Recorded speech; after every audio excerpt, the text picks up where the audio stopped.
என்னது 108 அடியில் ஒரு விஸ்வரூப மகாவிஷ்ணு சிலையா? அட ஆமாங்க.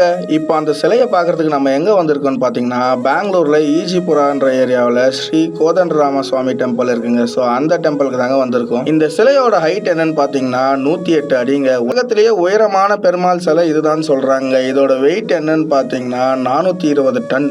இந்த சிலை செஞ்ச கல் எங்கேருந்து கொண்டு வந்தாங்கன்னு பார்த்தீங்கன்னா, திருவண்ணாமலை மாவட்டம் வந்தவாசி பக்கத்தில் இருந்தாங்க கொண்டு வந்திருக்காங்க. ஆக்சுவலாக இந்த கல் வந்து 2000 வருஷம் பழமை வாழ்ந்த கல் அப்படின்னு சொல்லிட்டு இருக்காங்க. நாங்கள் கோவில் வரும்போது இங்கே செம க்ரௌடாக இருந்ததுங்க. இதுதாங்க அந்த கோதண்டராம சுவாமி சிலை. இந்த விஸ்வரூப மகாவிஷ்ணு சிலையை கீழே இருந்து பார்க்கணும்னா எந்த சார்ஜஸும் இல்லைங்க, ஃப்ரீ தாங்க. நீங்கள் சாமியோட பாதம் பார்க்கணும்னு ஆசைப்பட்டீங்கன்னா அதுக்கு 100 ருபீஸ் சார்ஜ் பண்ணுறாங்க. நம்ம மேலே ஸ்டெப் ஏறி போய் பார்க்க வேண்டியதாக இருக்குது. கீழே இருந்து பார்க்கணும்னா ஃப்ரீ தான். இந்த சுவாமி சிலை ஆமை மேலே நின்றுட்டு இருக்கிற மாதிரி வடிவமைச்சிருக்காங்க. இந்த சிலையை தமிழ்நாட்டிலேருந்து பெங்களூர் கொண்டு வரதுக்கு 6 மாசம் ஆயிருக்குங்க. கிட்டத்தட்ட ஒரு 240 வீல் பொருத்திய ட்ரக்ல தான் கொண்டு வந்திருக்காங்க. தமிழ்நாடுல இருந்து ஒன்லி விஷ்ணு முகம் மட்டும் செஞ்சு ஒரு பெரிய கல்லா 2019 கொண்டு வந்தாங்க. முழு சிலையை செஞ்சு முடிக்கிறது கிட்டத்தட்ட 6 வருஷம் ஆயிடுச்சுங்க. 2025 கும்பாபிஷேகம். இங்க எல்லாமே சூப்பரா இருக்குங்க. ஆனா பார்க்கிங் வசதி மட்டும் தான் இல்ல.